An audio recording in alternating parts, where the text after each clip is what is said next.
தமிழகத்தில் சட்டமன்ற தேர்தலில் களம் தற்போது விறுவிறுப்பான கட்டத்தை எட்டியுள்ளது.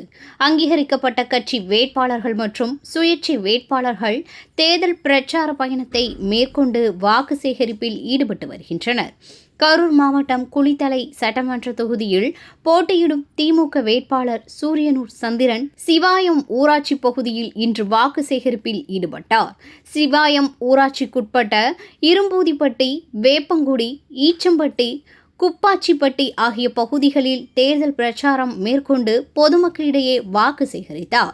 அப்போது பேசிய அவர், சாதாரண மாணவர்களுக்கு சட்டமன்ற உறுப்பினர் பதவியை தந்து அழகு பார்ப்பது திமுக கட்சி என்றும், 5 ஆண்டு காலம் திமுக அரசு கலைஞர் மகளிர் உரிமை தொகை, மகளிர் விடியல் பயணம், தமிழ் புதல்வன் திட்டம், புதுமை பெண் திட்டம், நான் முதல்வன் திட்டம், குழந்தைகளுக்கு காலை சிற்றுண்டி உணவு திட்டம், தாயுமானவர் திட்டம் என அரசின் சாதனைகளை நம்பி என்னை போன்ற சாதாரண விவசாய குடும்பத்தில் பிறந்து எனக்கு சட்டமன்ற தேர்தலில் போட்டியிட வாய்ப்பு வழங்கியுள்ளார். மகளிர் உரிமை தொகை 2000 ரூபாய் கிடைத்திடவும், விவசாயிகளுக்கு மின் மீட்டர் பொருத்தப்படாத இலவச மின் மோட்டார்கள் பெற்றிட மீண்டும் திமுக அரசு அமைந்திட உதயசூரியன் சின்னத்திற்கு வாக்களியுங்கள் என்று கூறி வாக்கு சேகரித்தார்.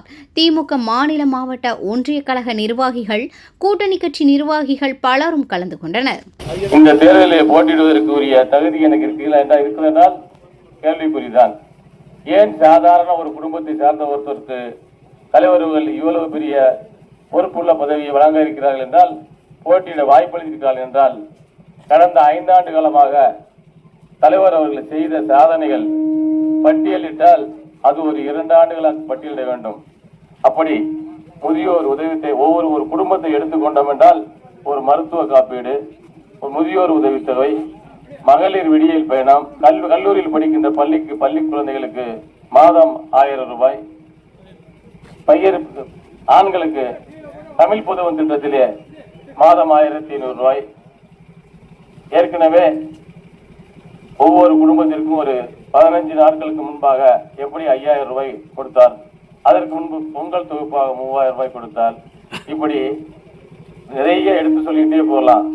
அந்த வகையில பார்த்தோம்னால் தமிழகத்தில் ஒவ்வொரு குடும்பமும் ஏதாவது ஒரு வகையில் நம்முடைய கழக அரசினால் எண்ணற்ற சாதனைகளை அனுபவித்திருக்கிறார்கள், அதன் பயனை அடைந்திருக்கிறார்கள். அந்த நம்பிக்கையில் தான் தமிழக மக்கள் என்றும் நன்றியுடையவர்கள் என்ற காரணத்திற்காக தான் என் போன்ற ஒரு சாதாரண, அதுவும் உங்களை போன்ற ஒரு நடுத்தர விவசாய குடும்பத்தை சார்ந்த எனக்கு வாய்ப்பு வழங்கியிருக்கின்றார்கள்.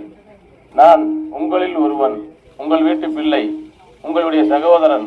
எனவே நீங்கள் எல்லாம் எனக்கு உதயசூரியன் சின்னத்திலே வாக்களியுங்கள்.